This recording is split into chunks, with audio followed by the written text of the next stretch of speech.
wabarakatuh. Perkenalkan, nama saya Laura Evana dengan NPM B1A022026. Di sini saya akan menjelaskan tugas hukum pembuktian yang dimana menjelaskan buku referensi dari bab 1 sampai bab 2. Pertama-tama saya akan menjelaskan implementasi pembuktian dalam perkara tindak pidana. Bab ini membahas bagaimana pembuktian diterapkan secara nyata dalam proses penanganan perkara pidana di Indonesia. Poin-poinnya yang pertama yaitu peran pengertian dalam penegakan hukum pidana. Yang kedua, pembuktian menjadi tahap inti dalam persidangan untuk memastikan benar tidaknya dakwaan. Yang ketiga, implementasi pembuktian menentukan apakah kebenaran material dapat tercapai. Next, yang kedua, tahap-tahap implementasi dalam perkara pidana. Bab ini menjelaskan pembuktian berjalan mulai dari yang pertama, penyidikan. Yang kedua, penyidik mengumpulkan alat bukti awal, pemeriksaan saksi, dan pembuat berita acara pemeriksaan. Yang ketiga, yaitu penuntutan. Yang keempat, jaksa menguji kecukupan alat bukti untuk melimpahkan perkara ke pengadilan persidangan. Yang kelima, yaitu persidangan. Yang keenam, alat bukti diajukan dan diuji depan hakim melalui pemeriksaan saksi, ahli, dan petunjuk hingga keterangan terdakwa. Yang ketujuh, pertimbangan dan putusan hakim. Yang kedelapan, hakim menilai kekuatan tiap alat bukti, keterkaitan dengan untuk pemenuhan keyakinan. Next, yang selanjutnya, kendala implementasi. Kendalanya yang pertama yaitu saksi tidak kooperatif atau merubah keterangan bukti fisik kurang lengkap, penyalahgunaan kemenangan atau prosedur yang tidak sah. Yang keempat, tantangan pembuktian untuk tindak pidana modern atau cyber crime, korupsi, narkotika. Ya, selanjutnya kebenaran materialnya yaitu penting implementasi pembuktian diarahkan agar hakim tidak hanya terpaku prosedur, tetapi mencari kebenaran material yaitu kebenaran yang sebenar-benarnya. Itulah yang dibahas dari bab 1. Next, kita lanjut ke bab 2, yaitu bab ini berisi landasan teori dan konsep kunci dalam pembuktian pidana. Yang pertama, pengertian pembuktian. Pembuktian adalah proses untuk menunjukkan fakta-fakta guna meyakinkan hakim mengenai kebenaran dakwahan yang berfungsi mencegah putusan yang salah. Next, tujuan pembuktian. Tujuan pembuktian yang pertama menegakkan kebenaran material, yang kedua melindungi hak terdakwa dan korban, yang ketiga memberikan kepastian dan keadilan hukum. Selanjutnya, sistem pembuktian dalam hukum pidana di Indonesia. Bab ini menjelaskan beberapa teori pembuktian. Yang pertama, sistem pembuktian menurut undang-undang positif. Yang kedua, hanya bukti yang ditentukan undang-undang bisa dipakai. Pengertian pembuktian. Bab ini juga menjelaskan bahwa pembuktian adalah proses yang dilakukan dalam pemeriksaan perkara pidana untuk menentukan kebenaran material. Tujuan memastikan bahwa seseorang hanya dapat dipidana apabila kesalahan dapat dibuktikan berdasarkan alat bukti yang sah. Next, bentuk pembuktian yang pertama yaitu menentukan benar tidaknya suatu peristiwa pidana. Yang kedua, menjadi dasar hakim menjatuhkan putusan. Yang ketiga, melindungi terdakwa dari kesalahan penghukuman atau prinsip perlindungan HAM dan asas praduga tak bersalah. Next, asas-asas pembuktian. Asas-asas pembuktian biasanya mencakup yang pertama, asas praduga tak bersalah. Yang kedua, tersangka atau terdakwa dianggap tidak bersalah sampai terbukti secara sah dan meyakinkan. Yang ketiga, asas legalitas alat bukti. Yang keempat, hanya alat bukti yang diatur dalam undang-undang yang boleh dipakai. Yang kelima, asas keyakinan hakim. Yang keenam, hakim harus mencapai keyakinan berdasarkan alat bukti yang sah. Tujuannya adalah pembuktian dalam berbagai disiplin ilmu, terutama ilmu pengetahuan hukum dan matematika. Yaitu tujuan pembuktian adalah untuk menentukan apakah suatu pernyataan atau proposisi benar atau salah. Adapun di dalam ilmu pengetahuan pembuktian dilakukan melalui yang pertama pengumpulan data empiris, yang kedua eksperimen yang dirancang secara ilmiah, yang ketiga proses evaluasi yang standarisasi, yang keempat sehingga kesimpulan yang dihasilkan valid dan dapat diandalkan. Dalam konteks hukum, pembuktian melibatkan yaitu keterangan saksi, keterangan ahli, surat atau petunjuk, keterangan terdakwa. Setiap bukti harus memenuhi syarat tertentu agar diterima di pengadilan. Misalnya harus meyakinkan dan relevan dan diproses dari pengalaman atau pengetahuan ahli. Adapun di dalam matematika, pembuktian bersifat logis dan deduktif. Tujuannya menunjukkan kebenaran suatu teorema secara pasti tanpa ruang untuk penyangkalan. Next, selama proses pembuktian, seluruh bukti harus dievaluasi secara kritis, dianalisis untuk melihat konsistensi, relevansi, dan keandalan. Ditinjau jika terdapat kontradiksi untuk memperoleh keputusan atau kesimpulan yang tepat. Selanjutnya, pada tahap interpretasi hukum, peneliti atau matematikawan harus mampu yang pertama menilai kekuatan dan kelemahan setiap bukti, melakukan analisis logis, mengambil keputusan yang dapat dipertanggungjawabkan. Lanjut, di dalam bab ini juga menjelaskan proses pentingnya memastikan kebenaran suatu klaim di berbagai bidang. Dalam hukum pidana, pembuktian diatur ketat oleh undang-undang, khususnya di pasal 184 KUHP yang menentukan jenis alat bukti yang sah.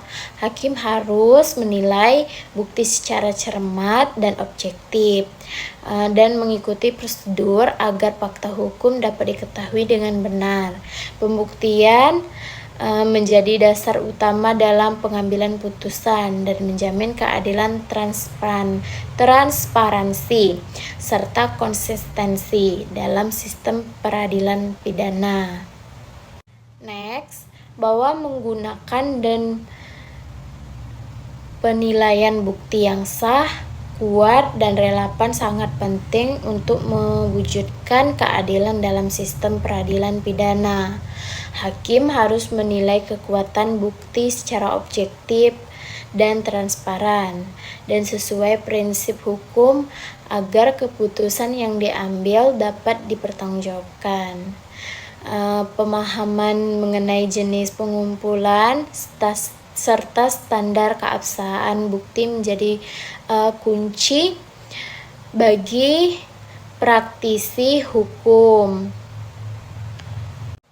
Dan hakim berperan sebagai pihak yang menimbang bukti secara tidak memihak untuk menghasilkan keputusan yang adil. Dalam perkara pidana, beban pembuktian berada pada penuntut umum yang wajib membuktikan kesalahan terdakwa tanpa melanggar asas praduga tak bersalah.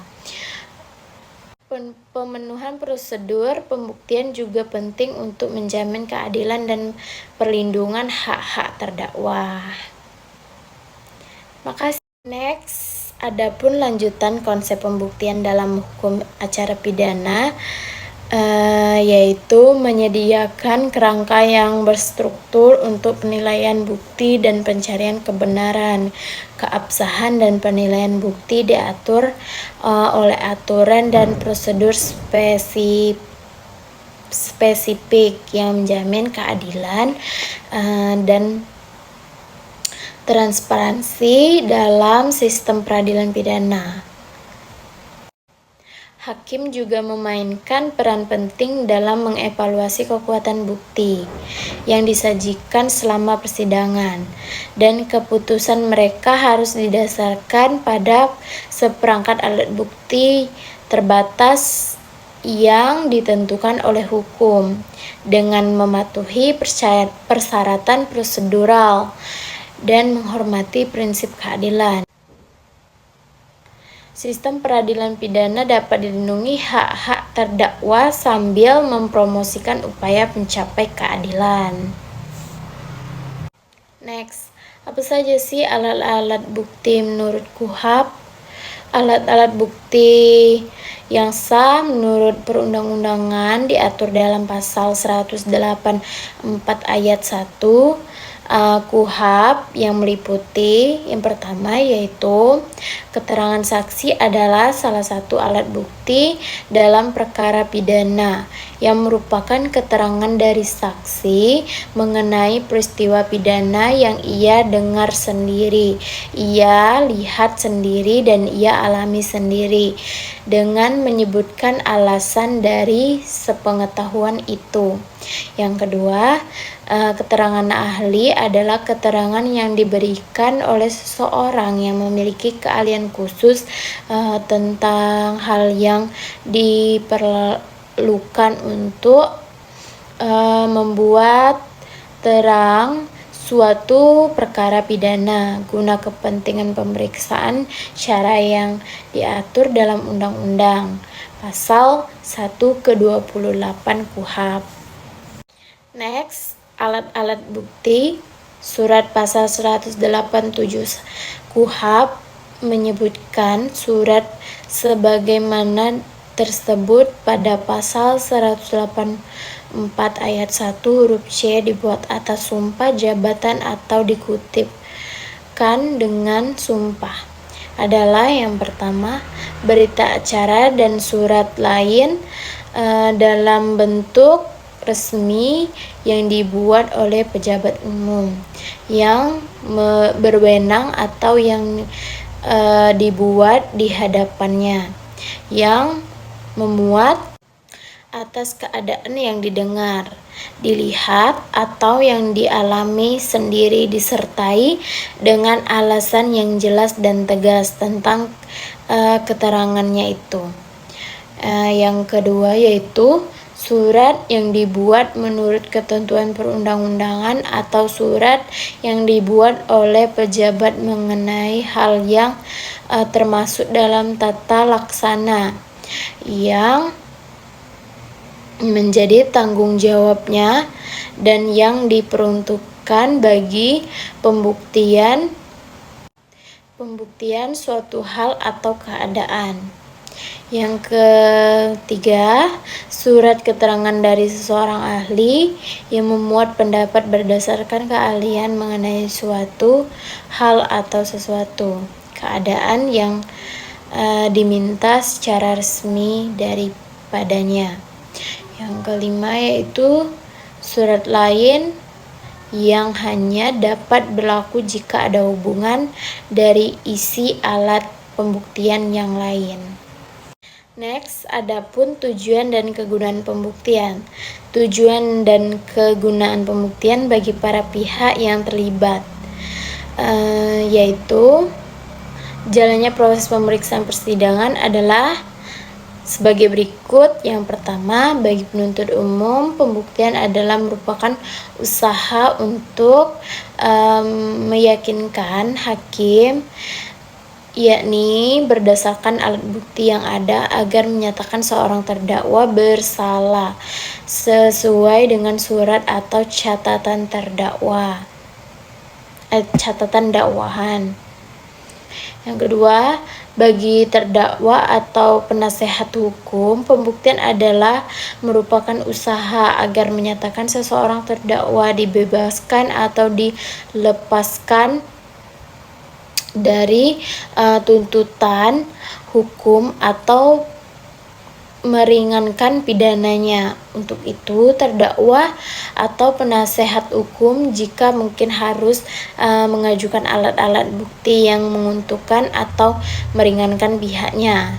Biasanya bukti tersebut bukti keadilan bagi hakim atas dasar pembuktian tersebut, yakni dengan adanya alat-alat bukti. Alat-alat bukti yang ada di dalam persidangan, baik yang berasal dari penuntut umum maupun penasehat hukum atau terdakwa, dibuat atas dasar untuk membuat keputusan. Adapun di dalam tindak pidana, asas unus testis, nullus testis, asas unus testis, nullus testis, yang artinya satu saksi bukan merupakan saksi. Di dalam KUHP diatur dalam pasal 185 ayat 2 yang berbunyi keterangan seorang saksi saja tidak cukup untuk membuktikan bahwa terdakwa bersalah terhadap perbuatan yang didakwakan kepadanya. POS adalah dalam buku Asas-asas Hukum Pidana Andi Hamzah 2008 hanya memberikan perumusan yang sangat singkat mengenai tindak perbuatan pidana. Menurut beliau bahwa Strafbar paid ialah suatu kelakuan kemanusiaan yang oleh peraturan perundang-undangan diberi pidana. Suatu kelakuan manusia yang pada umumnya dilarang dan diancam dengan pidana. Next, adapun Simon dalam buku pembelajaran hukum pidana Andi Hamzah 2008, adapun maksud dari perumusan tersebut adalah salah dan melawan hukum yang diancam pidana dan dilakukan oleh seorang yang menipu bertanggung jawab. Perumusan Simon disebut dengan menunjukkan unsur-unsur peristiwa pidana, diantaranya handling atau perbuatan manusia, di mana perbuatan manusia tidak hanya down atau perbuatan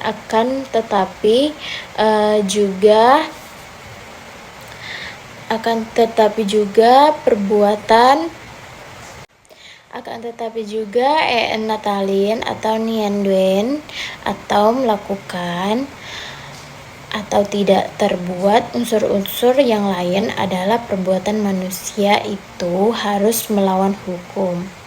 Perbuatan itu diancam dengan pidana oleh undang-undang, harus dilakukan oleh seseorang yang mampu bertanggung jawab, dan pada perbuatan itu harus mendapatkan kesalahan si pelaku. Adapun menurut Panhami dalam buku Asas-Asas Hukum Pidana Andi Hamzah 2008, perumusan perbuatan pidana atau tindak pidana yang ditemukan oleh Panhami sebenarnya sama dengan yang ditemukan oleh Simons. Panhami juga menguraikan bahwa makna kesalahan lebih tegas lagi menurutnya. Kesalahan meliputi juga kesengajaan, kealpaan, serta kelalaian dan kemampuan bertanggung jawab. Mueljatno juga mengatakan dalam buku Pembelajaran Hukum Pidana Adami Chazawi 2010 cenderung lebih suka menggunakan kata perbuatan pidana daripada kata tindak pidana. Menurut beliau, kata tindak pidana dikenal karena banyak digunakan dalam perundang-undangan untuk menyebut suatu perbuatan pidana. Mueljatno berpendapat bahwa perbuatan pidana adalah perbuatan yang dilarang oleh suatu aturan hukum. Larangan tersebut disertai ancaman sanksi berupa pidana tertentu bagi siapa yang melanggar larangan tersebut. Adapun pihak-pihak yang berhak mengajukan alat bukti, pengajuan alat bukti yang sah menurut undang-undang di dalam persidangan dilakukan oleh yang pertama penuntut umum dan tujuan pembuktian dakwaannya, yang kedua terdakwa atau penasihat hukum jika adalah alat bukti yang bersifat meringankan atau membebaskan terdakwa dari segala tuntutan. Next, adapun pihak-pihak yang berhak mengajukan alat bukti. Yang pertama, pengajuan alat bukti yang sah menurut hukum undang-undang di dalam persidangan dilakukan oleh yang pertama, penuntut umum dengan tujuan untuk membuktikan dakwaan. Yang kedua, terdakwa atau penasihat hukum jika ada alat bukti yang bersifat meringankan atau membebaskan terdakwa dari segala tuntutan hukum. Yang ketiga, pada dasarnya yang mengajukan alat bukti dalam persidangan adalah penuntut umum atau alat bukti yang memberatkan, dan terdakwa atau penasihat hukum atau jika ada alat bukti yang bersifat meringankan. Hakim dalam proses persidangan pidana bersifat aktif. Oleh karena itu, apabila dirasa perlu, hakim bisa memerintahkan penuntut umum untuk menghadirkan sanksi tambahan. Demikian sebaliknya, apabila dirasa oleh hakim cukup, hakim bisa menolak alat bukti yang diajukan dengan alasan hakim sudah menganggap tidak perlu karena sudah cukup meyakinkan, dan demikian harus diingatkan lagi. Next, definisi hukum acara pidana menurut ahli, yaitu Wiryono Priyodikoro dalam buku Pengetahuan Dasar Hukum Acara Pidana ini, Waluyadi mendefinisikan bahwa yang dimaksud dengan hukum acara pidana adalah merupakan suatu rangkaian peraturan yang memuat cara bagaimana badan pemerintahan yang berkuasa atau kepolisian, kejaksaan, dan pengadilan harus bertindak guna mencapai tujuan negara dengan mengadakan hukum pidana. Baiklah, sekian, terima kasih. Itulah presentasi dari saya. Buku saya yang berjudul buku referensi hukum pembuktian dalam perkara pidana yang dicetak oleh Mustaqim Lade SHMH CLA. Baiklah,